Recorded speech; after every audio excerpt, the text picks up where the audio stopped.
And the reason these hurricanes are so rare in a place you think would get a lot of hurricanes in the tropics is because the water temperature in Hawaii is in the 70s, and that's warm, but you need 82 degrees or warmer to create and to sustain hurricanes.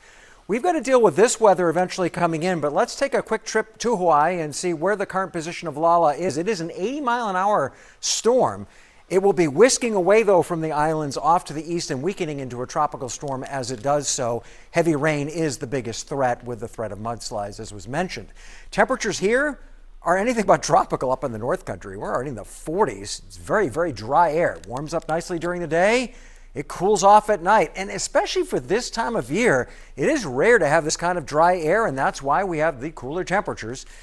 It'll get a little bit more humid, though, as we move into the upcoming week, but it's not humid now, and as a result, there are very few, if any, clouds. Might be some clouds right near the ground. We call that fog. That'll develop along some of the warmer water, as well as in some of the deeper valleys nestled in there as the temperature reaches the dew point. Here's our next weather maker, though. It's off to the west. Comes at us in a couple of pieces. One is moving north of the Great Lakes right now. That'll move into the North Country. And one is south of Chicago, and that'll move into mainly southern New England.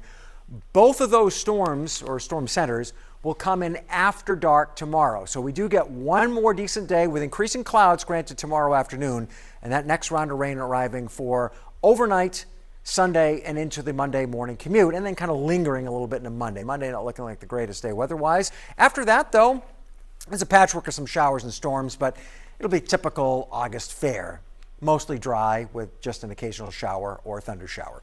Overnight tonight, it's cool. I mean, it's really cool up north in lower 40s, lower 50s south. For tomorrow, well, we're going to be in the 70s along the coast and near 80s inland, as long as we can stave off that sea breeze along the shore. High tide, by the way, coming up at 2:47 in the afternoon.